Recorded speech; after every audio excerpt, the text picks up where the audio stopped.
Bonjour à tous, bienvenue à toutes et à tous pour cette présentation du nouveau thème de géographie, les dynamiques des périphéries. On appelle plus précisément périphérie, dans la notion centre-périphérie, ces périphéries sont surtout les espaces dominés par des centres, quelle que soit l'échelle à laquelle ils sont représentés, qu'elles soient locales, régionales, nationales, voire internationales. Contrairement à ce qu'on pourrait penser, ces périphéries ne sont pas à l'écart du système monde. On va étudier leur relation avec les pôles et les aires de puissance vues précédemment. On mettra également en évidence la diversité de leur dynamique, puisqu'on constate qu'il y a les PMA, les pays les moins avancés, les pays émergents, et enfin les régions en développement et les poches de pauvreté. À l'heure actuelle, le monde s'organise de cette façon. Nous avons bien évidemment représenté en vert sur la carte nos aires de puissance vues précédemment, qui elles concentrent des activités stratégiques, connectent le monde grâce à des flux divers et variés, qu'ils soient flux de capitaux, d'hommes, d'informations, de marchandises. Et ces pays ont la chance d'avoir sur leur sol la présence des grands organismes internationaux. Puis nous constatons, en jaune sur notre carte, les États émergents. On peut citer la Russie, la Chine, l'Inde, le Brésil ou encore l'Afrique du Sud. Ce sont des pays qui ont un fort poids démographique aujourd'hui, une croissance démographique, un poids économique non négligeable, mais malgré tout qui cache encore des inégalités sociales persistantes.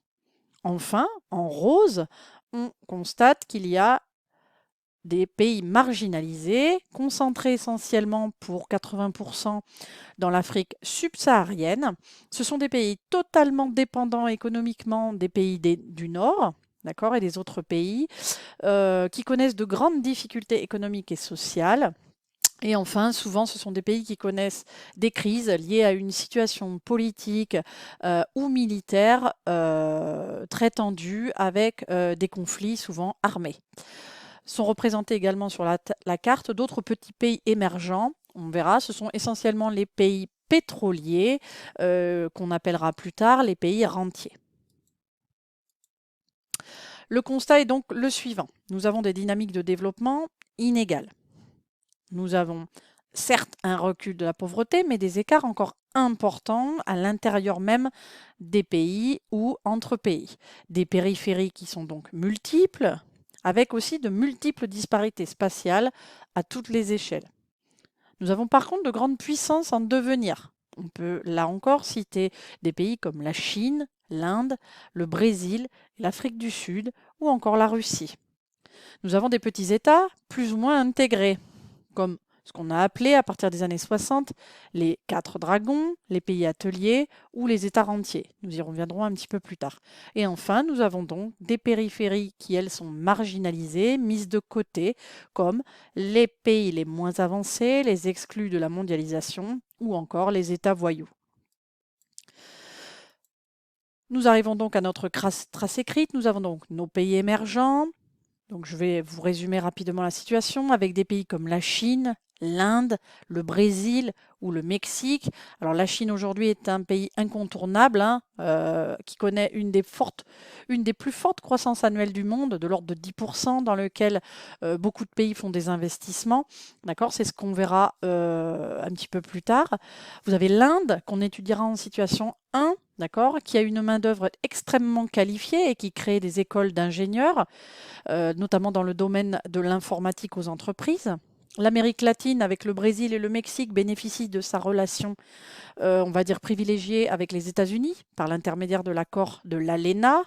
Et enfin, des pays d'Asie comme l'Indonésie ou le Pakistan, dont les ressources sont surtout de l'ordre de leur main-d'œuvre qui est abondante et peu onéreuse. Et enfin, les pays dont les ressources minières apportent un avantage évident, comme l'Arabie saoudite ou l'Afrique du Sud, par exemple, pour le diamant. Malgré tout, dans ces pays-là, ces populations ne profitent peu que trop peu de leur développement économique. Enfin, nous avons les PMA. PMA veut dire pays les moins avancés. Il y en a 49 dans le monde qui sont situés en grande majorité sur le continent africain. On l'a vu sur notre carte précédemment. Ils connaissent une grande pauvreté, donc il y a 40% de la population d'Afrique subsaharienne qui vit avec moins de 1 dollar par jour, un faible taux d'IDH, indicateur de développement humain, la faim, les problèmes sanitaires et le manque d'instruction d'une population souvent trop jeune rend la situation souvent dramatique. On le verra dans notre étude de cas sur le Burkina Faso. D'accord. Du coup, cette économie dans ces pays est marquée par une forte dépendance vis-à-vis des pays riches qui ont souvent une agriculture qui est uniquement vivrière, qui sert juste à nourrir la population locale. Malgré des aides des ONG, des organismes non gouvernementaux, ou des associations comme Médecins sans frontières ou l'attribution de microcrédits, ces populations ne s'en sortent pas toujours. Du coup, notre problématique de séquence va être la suivante. Donc au centre de cette triade qu'on avait étudiée dans une partie précédente, au nord comme au sud, on trouve un certain nombre de pays plus ou moins bien intégrés dans la mondialisation. Il y a des pays vraiment émergents, comme d'autres qui stagnent vraiment dans la pauvreté. Dans ce cadre-là, on peut se demander dans quelle mesure est-ce que la mondialisation permet-elle le développement de ces périphéries. Nous terminerons enfin cette présentation par une série de définitions que l'on a vues en introduction.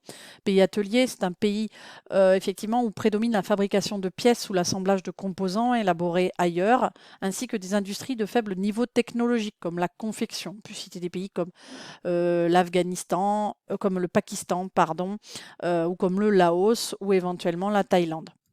Ensuite, on a les pays rentiers. Ce sont des pays essentiellement exportateurs de pétrole, comme l'Arabie Saoudite, les Émirats Arabes Unis, l'Irak, l'Iran ou le Koweït ou le Qatar, qui sont tous des pays exportateurs de pétrole. Enfin, nos quatre dragons, qu'on appelle aussi les NPI, nouveaux pays industrialisés, ce sont des pays qui ont commencé à décoller au niveau de leur industrie à partir des années 60. On peut citer Hong Kong, Singapour, Corée du Sud et Taïwan. Et enfin, l'IDH, je reviens sur ce dernier terme qui aura son importance, indice de développement humain. C'est un indice statistique composite, composé de plusieurs éléments, pour évaluer le taux de développement humain des pays du monde. Il se fonde sur trois critères essentiels, le PIB par habitant, l'espérance de vie à la naissance et le niveau d'éducation des enfants de 17 ans et plus. Et voilà, c'est tout pour aujourd'hui. Je vous remercie d'avoir prêté une attention à cette présentation du cours et on se retrouve très bientôt.